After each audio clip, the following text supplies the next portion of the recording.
তো কেকেআর দলের মধ্যে বড় টের হয়ে গেল এবং কেকেআর ফ্যান্সরা তোমরা খুশি হয়ে যাও, তোমাদের দলে একটা বড় মাপের প্লেয়ার চলে আসলো, অনেক বড় মাপের প্লেয়ার চলে আসলো এবং সেই প্লেয়ারকে দেখে প্রত্যেকটা টিম ভয় পায় এবং প্রত্যেকটা বলার সেই বিরুদ্ধে ব্যাটিং এর বিরুদ্ধে বল করতে ভয় পায়। সে এত বড় মাপের প্লেয়ার এবং সে এত বড় বড় 6 মাপের সেই বড় প্লেয়ার চলে আসছে কলকাতা নাইট রাইডার্স দলে। কলকাতা নাইট রাইডার্স এবং লখনৌর মধ্যে বড় টের হয়ে গেল।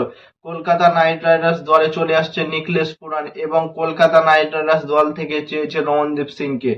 লখনৌ চেয়েছে, লখনৌর কাছে কোনো ফিনিশার নাই, আব্দুল সামাদ একাই ফিনিশিং টাচটা দিতে চাইছিল কিন্তু আব্দুল সামাদ পারেনি। সেখান থেকে লখনৌ চেয়েছে রমনদীপ সিংকে, চেয়েছে লখনৌ এবং নিকলেস পুরান চলে আসবে কলকাতা নাইট রাইডার্স দলে।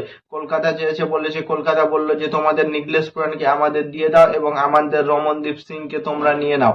এই দিক থেকে কলকাতা এবং লখনৌর মধ্যে বড় একটা ট্রেডের নিউজ চলে আসছে এবং সেই ট্রেডটা কথাবার্তা হচ্ছে দুটো টিমের মধ্যে। আমার মনে হয় 2-1 দিনের মধ্যে এই ট্রেডটা কনফার্ম হয়ে যাবে। এই ট্রেডটা কনফার্ম হয়ে গেলে দেখবে আর কিছুদিনের মধ্যে অকশন হবে, নভেম্বর অথবা ডিসেম্বর মাসের মধ্যে অকশন হবে। কলকাতা নাইট রাইডার্সকে 1 টাকাও খরচা করতে হচ্ছে না, সেখানে দেখো কলকাতা নাইট রাইডার্স মাত্র রমনদীপ সিংকে দিয়ে দিচ্ছে এবং নিকলেস পুরানের মতো বড় একজন প্লেয়ারকে পেয়ে যাচ্ছে। রমনদীপ সিংও বড় মাপের প্লেয়ার এবং রমনদীপ সিংকে তৈরি করেছে কলকাতা নাইট রাইডার্স দলে, তৈরি করেছে রমনদীপ সিংকে। সে এখন কলকাতা নাইট রাইডার্স দলে 4 কোটি টাকার বিনিময়ে রমনদীপ সিং খেলতো এবং প্রত্যেক বছর 4 কোটি টাকা করে পেত কলকাতা দল থেকে এবং নিকলেস পুরান এলএসজি থেকে খেলে এবং এলএসজির 21 কোটি টাকার প্লেয়ার হচ্ছে নিকলেস পুরান। সেখান থেকে কলকাতা নাইট রাইডার্স চলে আসছে নিকলেস পুরান।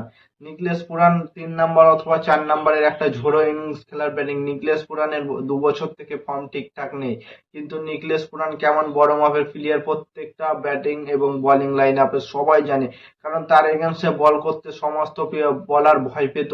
সেই নিকলেস পুরান সে 6 মারাতে 1 নাম্বারে ছিল। নিকলেস পুরান কত বড় বড় যে 6 মারতো এবং 6 সিটার মেশিন বলা হয় নিকলেস পুরানকে। সেই নিকলেস পুরান যদি কলকাতা নাইট রাইডার্স দলে চলে আসে এবং 3 নাম্বারে যদি আঙ্কিশ রঘুবংশী খেলে এবং 4 নাম্বারে নিকলেস পুরান যদি সুযোগ পায়, ভাবো কি ম্যাচ হবে। নিকলেস পুরান কেমন ওয়েস্ট ইন্ডিজে খেলতো, ওয়েস্ট ইন্ডিজ থেকে রিটায়ার নিয়েছে এবং সে কত বড় বড় দুর্দান্ত মেজাজের ইনিংস খেলতে পারে, তোমরা তো সবাই জানো নিকলেস পুরান কাকে বলে। কলকাতার জন্য সব থেকে ভালো এবং বড় ডিল এইটা, কারণ কলকাতা রমনদীপ সিংকে এমনিতেই মনে হয় রিলিজ করে দিত, কারণ রমনদীপ সিং ঠিকঠাক ভাবে পারফরমেন্স করছিল না। সেখানে রমনদীপ সিংকে চেয়ে নিয়েছে লখনৌ এবং কলকাতার কাছে একটা বড় মাপের প্লেয়ার চলে আসছে নিকলেস পুরান। নিকলেস পুরান যদি অকশনে যেত, নিকলেস পুরান প্রায় 10 থেকে 12 কোটি টাকার মধ্যে ইজিলি বিক্রি হয়ে যেত অকশনে। সেখান থেকে যদি ধরা যায় কলকাতা নাইট রাইডার্স দলে অনেকটা বড় সুখবর চলে এসেছে, কারণ রমনদীপ সিংকে রিলিজ করে দিত, সেখান থেকে নিকলেস পুরান আসা মানে অনেকটা, তোমাদের কি বলবো, পাঁচ ম্যাচে গেল, কারণ কলকাতা নাইট রাইডার্স পরে অকশনে যেতে হবে, তাদেরকে একটা ক্যাপ্টেন দরকার নতুন।